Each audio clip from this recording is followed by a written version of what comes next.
heart, soul. When we seek God, face darkness, and shine brighter.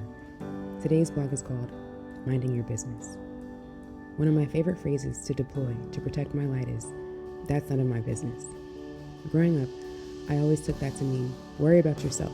This information is not for you.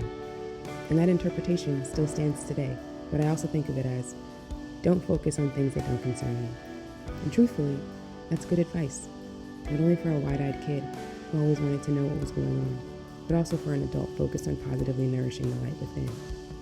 It's particularly good because so many people have their personal business publicly on display to be critiqued, commented on, judged, etc.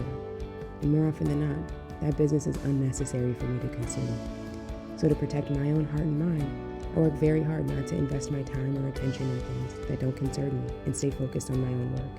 And that absolutely keeps a lot of messiness and chaos out of my life, which protects my life. However, I recently began to wonder if minding my own business is the best approach. Hear me out. These thoughts forced me to ask myself, what actually is my business? What do I actually invest my time and attention in? Because sometimes I can get so focused on my own goals and plans that I lose sight of the work God would have me to do. In other words, minding my Father's business. I think about all of the things we can work toward and achieve, and how dedicated we can be to careers and passions, how our personal and professional ambitions often inform our decisions. And even though that work can be good and not involve anything wrong or sinful, what if it's a distraction? To be clear, we do need to work to support our responsibilities, but sometimes the way we work, or how much we work, or even the type of work we engage in, takes priority over the spiritual work. It can keep us focused on physical things rather than spiritual ones. So then I think about, well, what is my Father's business? What are the spiritual endeavors He wants me to be involved in?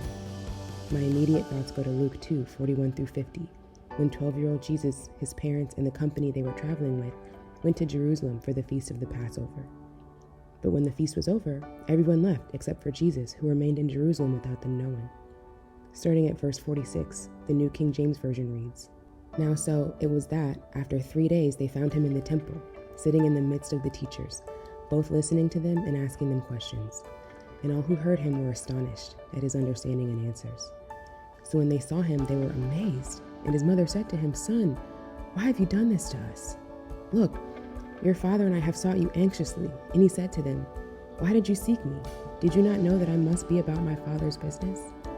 So the Bible is clear that the Father's business is to study and discuss His Word. But that is not the only work to be done to serve and glorify God. Some of the other examples that come to mind are the greatest command, Matthew 22:35-40, the Great Commission, Matthew 28:19-20, and live faithfully in God's will, Romans 6:12-13, 1 Corinthians 15:58, and James 1:25-27.